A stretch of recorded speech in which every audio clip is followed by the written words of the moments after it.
In this video, we're going to take a look at adding social follow blocks. So a social follow block is a link to your social media platforms. So for example, a link to your Facebook page, your LinkedIn page, and so on. So it's quite common to put this on the footer of your mailer. Let's add one.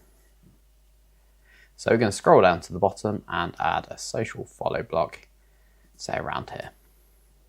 Okay, perfect. Now let's click on it to open it and edit it.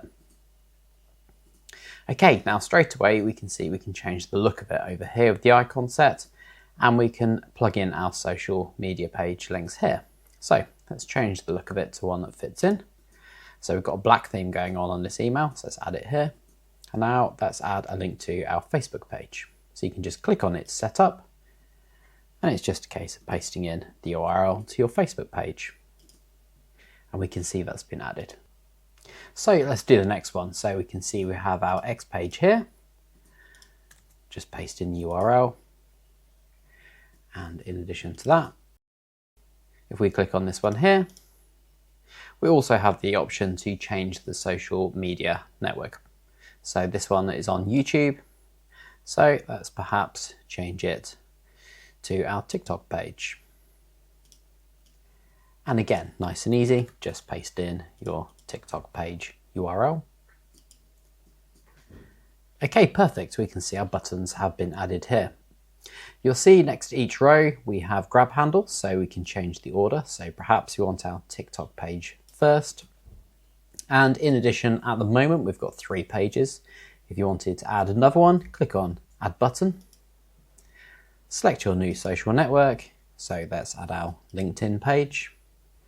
And again, all you need to do is grab the URL to your LinkedIn page, paste it in, and just hit save. Okay, perfect. And we've got the style tab over here if you want to change any of the styling options. So by default, it will show icon and text, so the social media icon with the text next to it. If you wanted, we could just change this to icon only, or also to text only.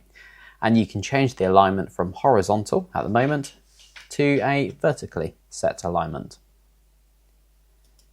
And finally, we can change the display on options. If we wanted to hide it for mobile, for example, we would just click this. And also the background color up here. If we wanted to set a background color so it stands out a little more. And finally, the alignments. You've got left align, center, and right align. Okay, and that's a quick look at social media buttons inside your campaign.